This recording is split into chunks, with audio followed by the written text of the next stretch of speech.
بسم الله الرحمن الرحيم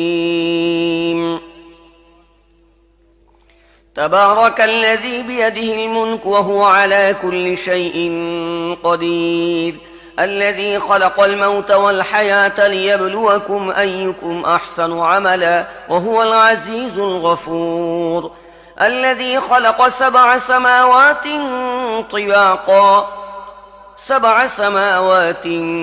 طباقا ما ترى في خلق الرحمن من تفاوت فارجع البصر هل ترى من فطور পরম করুণাময় মেহেরবান আল্লাহর নামে শুরু করছি।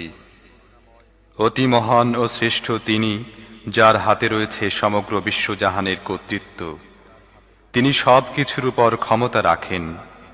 কাজের দিক দিয়ে তোমাদের মধ্যে কে উত্তম তা পরীক্ষা করে দেখার জন্য তিনি মৃত্যু ও জীবন সৃষ্টি করেছেন। আর তিনি পরাক্রমশালী ও ক্ষমাশীল। তিনি স্তরে স্তরে সাজিয়ে 7টি আসমান তৈরি করেছেন। তুমি রহমানের সৃষ্টিকর্মে কোনো প্রকার অসঙ্গতি দেখতে পাবে না। আবার চোখ ফিরিয়ে দেখো, কোনো ত্রুটি দেখতে পাচ্ছ কি?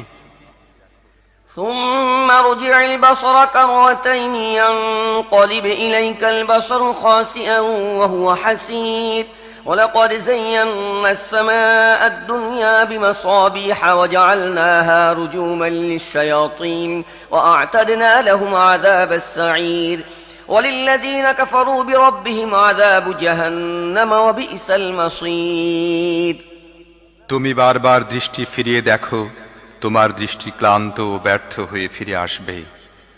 আমি তোমাদের কাছের আসমানকে সুবিশাল প্রদীপ মালায় সজ্জিত করেছি, আর সেগুলোকে শয়তানদের মেরে তাড়ানোর উপকরণ বানিয়ে দিয়েছি।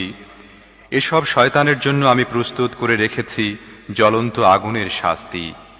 যেসব লোক তাদের রবকে অস্বীকার করেছে তাদের জন্য রয়েছে জাহান্নামের শাস্তি, সেটি অত্যন্ত খারাপ জায়গা।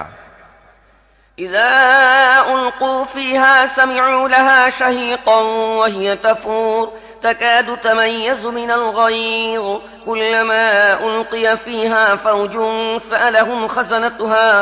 سألهم خزنتها ألم يأتكم نذير قالوا بلى قد جاءنا نذير فكذبنا وقلنا ما نزل الله من شيء إن أنتم إلا في ضلال كبير وقالوا لو كنا نسمع أو نعقل ما كنا في أصحاب السعير